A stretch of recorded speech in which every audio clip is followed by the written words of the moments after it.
ప్రేక్షకులందరికీ నమస్కారం అండి. మనం మనం ఛానల్‌లో ఏంటంటే చాలా వరకు ఒక ఇల్లు కట్టాలి అంటే దానికి సంబంధించిన కండిషన్స్ ఏం మాట్లాడతామంటే, ఖచ్చితంగా మీరు గణితం చేసి మాత్రమే ఇల్లు కట్టాలంటాం. అసలు ఈ గణితం అంటే ఏంటి సార్? చాలా మందికి డౌట్స్ ఉన్నాయి గదా! ఒక ఇల్లు యోగించాలి అంటే అసలు ఇంటి నిర్మాణం ఎలా చేయాలి? First condition. ఒక ఇల్లు మిమ్మల్ని అందరినీ అంటే ఒక ఫ్యామిలీ మెంబర్స్ అందరినీ ఒక మానసిక ప్రశాంతంగా ఉండే ఒక కన్స్ట్రక్షన్ ని ఎలా నిర్మించాలి. సో ఇది వెరీ వెరీ ఇంపార్టెంట్. ప్రాణం అనేది దేనికైనా ఉంటుంది, ఉండదంటారా చెప్పండి? ఒక వస్తువుకైనా ప్రాణం ఉంటుంది, ఒక ఇంటికైనా ప్రాణం ఉంటుంది, ఒక మనిషికైనా ప్రాణం ఉంటుంది. ఏ రోజైతే ఆ ప్రాణం ఉండదో ఆ మరుక్షణమే ఆ ఇల్లు వ్యర్థమైపోతుంది. ఒక మనిషి శరీరంలో ప్రాణం లేదు అంటే ఒక 24 అవర్స్ కూడా ఆ మనిషిని ఇంట్లో ఉండనివ్వరు. తీసుకొని పోతారు, పాతి పెట్టడమా తగలబెట్టడమా చేసేస్తారు. సో అలాంటి ప్రాణం, అలాంటి ఒక సోల్ ఎనర్జీ అసలు ఎలా ఉండాలి, ఏ కొలత ప్రమాణాల ప్రకారం ఉండాలి, ఎలాంటి కొలత ప్రమాణాల ప్రకారం ఒక ఇంటి నిర్మాణం చేస్తే ఆ ఇంటి లోపల ఉండే సోల్ ఎనర్జీ యొక్క శక్తి అలా ఉంటుంది.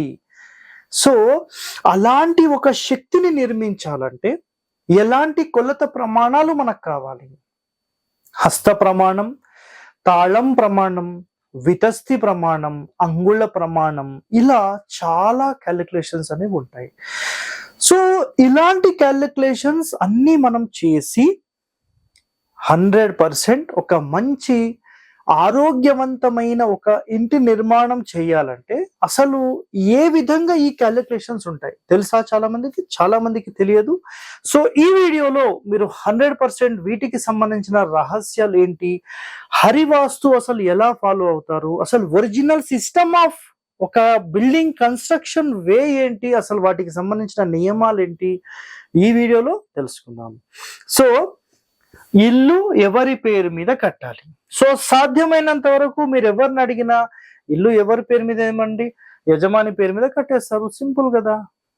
రాంగ్ అండి. సో గుర్తుపెట్టుకోండి, హస్బెండ్ పేరు మీదనా వైఫ్ పేరు మీదనా మీకు ఇల్లు కట్టే యోగం బలం ఉంటే వాళ్ళతో మొదలు పెట్టించడం వరకే. బట్ ఎప్పుడైతే మీరు ఒక గృహ నిర్మాణం చేస్తున్నారో, ఇది మొత్తం మీ స్థలం అనుకుందాం. ఒక ఎగ్జాంపుల్, ఇక్కడ కొలతలు అవన్నీ సెకండరీ అండి, అవన్నీ వదిలేసేయండి. ఇది ఒక 40 ఫీట్ అనుకోండి, ఇది ఒక 60 ఫీట్ అనుకోండి. ఒక గృహానికి సంబంధించి ఇది తూర్పు ఫేసింగ్ అయితే, పోనీ పడమర ఫేసింగ్ సార్ మీరు ఎప్పుడు ఒకటే చెప్తున్నారు అంటారు మళ్ళీ. సో ఇక్కడ చూడండి, ఈ పీస్ కట్ ఇక్కడ చూడండి, మీరు ఎప్పుడు తూర్పు ఫేసింగే చెప్తారని చెప్తూ ఉంటారు కదా. సో ఇక్కడ చూడండి, దక్షిణం ఫేసింగ్ అయినా ఉత్తరం ఫేసింగ్ అయినా ఏదైనా ఒకటి, బట్ కండిషన్స్ అనేవి డిఫరెంట్ గా ఉంటాయి. క్లియర్? ఇప్పుడు ఒక గృహ నిర్మాణం ఇట్లా చేస్తున్నాం మనం, ఎనీ ఫేసింగ్, అందుకని క్లియర్ గా చెప్తున్నాను, ఎనీ ఫేసింగ్. సో అసలు ఈ గృహానికి సంబంధించి ఈ క్యాలిక్యులేషన్, ఇక్కడ చూడండి క్యాలిక్యులేషన్ అని రాస్తున్నాను, క్యాలిక్యులేషన్. అసలు ఈ క్యాలిక్యులేషన్ ఎందుకు చేయాలి? మొట్టమొదటి ప్రశ్న చాలా మందికి రావచ్చు. సో నేను ఈ వీడియోలో మీకు క్లారిటీగా చెప్పేస్తాను. ఈ క్యాలిక్యులేషన్ అంటే ఏంటంటే, ఒక మ్యారేజ్ చేసే బిఫోర్ అమ్మాయికి సంబంధించిన జాతకము, అబ్బాయికి సంబంధించిన జాతకము మ్యాచ్ చేస్తారు. మ్యాచ్ చేసి అసలు వీళ్ళిద్దరి నక్షత్రాలు ఎలా ఉన్నాయి, దాని తర్వాత వర్గు ఏది ఉంది, దాని తర్వాత వీళ్ళ జాతకాలు ఎలా ఉన్నాయి, వీళ్ళ రాసులు ఎలా ఉన్నాయి, వీళ్ళ భవిష్యత్తు ఎలా ఉంది, ఇవన్నీ క్యాలిక్యులేషన్ చేస్తారు. ఎస్ ఆర్ నో, అర్థం చేసుకోండి మీరందరూ.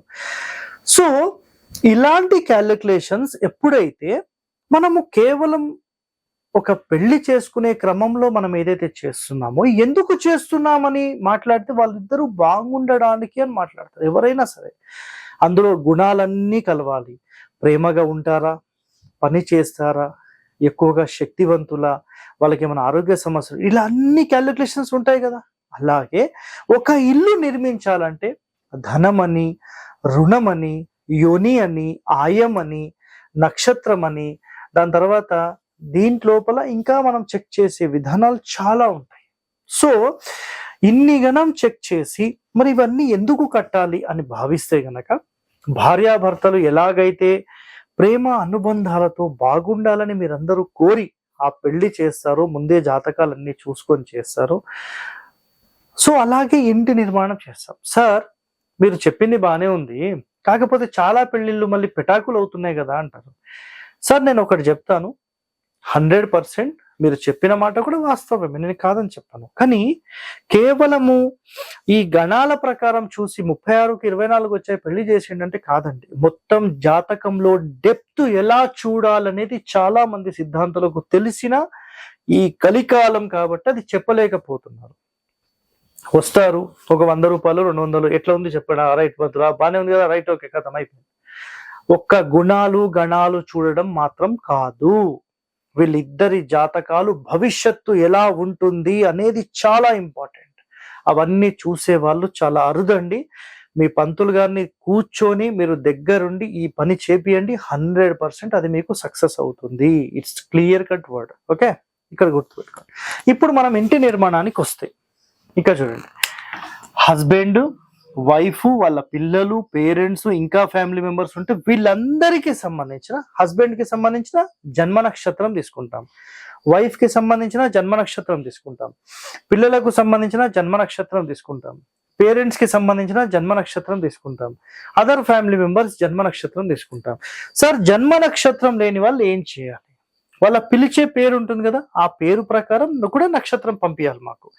ఎందుకు పంపించాలంటే కొన్ని సందర్భాల్లో ఇందులో ఏదైనా మ్యాచెస్ కాలేదనుకోండి, ఇది 70% జన్మ నక్షత్రాల స్కోర్ అయితే 30% అనేది నామ నక్షత్రాలకు సంబంధించిన స్కోరింగ్ ఇస్తుంది. అయితే వీళ్ళందరి నక్షత్రాలు తీసుకొని అన్ని నక్షత్రాలకు మ్యాచ్ అయిన కొన్ని నక్షత్రాలు వస్తాయి, 1 కానీ ఫర్ ఎగ్జాంపుల్ 4 కానీ 5 కానీ 6 కానీ 8 కానీ ఇట్లా కొన్ని నక్షత్రాలు ఉంటాయి. ఆ నక్షత్రాలు అందరికీ మ్యాచ్ అయిన ఒక నక్షత్రం ఏది వస్తుందో అదే నక్షత్రం ఈ ఇంటి కొలతకు వచ్చే విధంగా సెట్ చేస్తాం. ఫర్ ఎగ్జాంపుల్ వీళ్ళు ఒక 30 అన్నారు అనుకోండి, ఆటోమేటిక్ గా ఇది ఎంత అవుతుంది? 120 మొత్తం చుట్టుకొలత, 120 ఫీట్ల చుట్టుకొలత. ఈ చుట్టుకొలతకు వీళ్ళందరికీ మ్యాచ్ అయిన ఈ నక్షత్రం వస్తుందా లేదా మేము లెక్క స్టార్ట్ చేస్తాం. ఎట్లా స్టార్ట్ చేస్తాం? 120 అయితే 115 నుంచి 125 వరకు ఒక్కొక్క అంగుళం చెక్ చేసుకుంటూ వెళ్తాం.